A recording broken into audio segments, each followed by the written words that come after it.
Since the pandemic began, it's been anything but business as usual for workers like Chris Pena at the Ford assembly plant outside Chicago.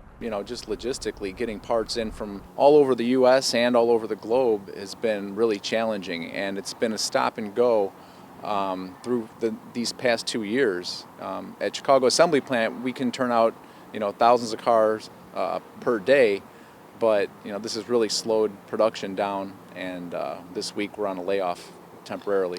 It's the latest in a series of work stoppages at plants across the country, as Ford and other manufacturers struggle to meet increased demand for new vehicles amid a global shortage of semiconductors, or chips, which control electronic systems in most vehicles. It's not just one microchip. I mean, these cars have multiple microchips in them that run different components. General electronics are being impacted by this as well. John Delasassi is a professor of electrical engineering at the University of Illinois.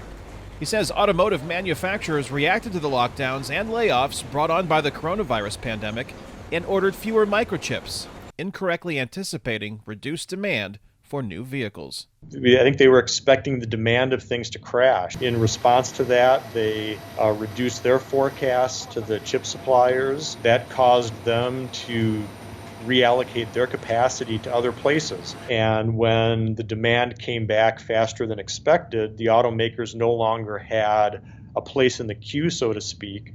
And that caused the shortage there. Delasassi says another factor in the shortage is the lack of domestic production. I think in 1990, the U.S. had 37% of the global semiconductor manufacturing capacity. Today, it's down to 12%.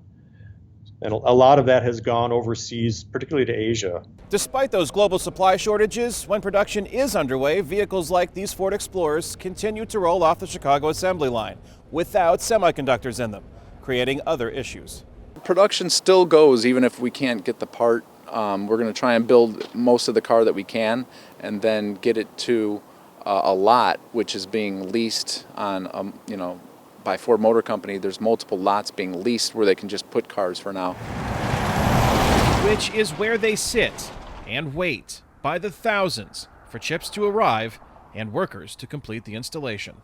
We haven't been able to go to full production, so right now we're in repair mode and trying to fix the cars that have been built with the actual components as we get them in. And right now, we're not getting these components in fast enough. As new vehicles sit and wait by the tens of thousands for semiconductors to complete them, Americans looking to buy used vehicles are paying 40% more on average than they were just over a year ago.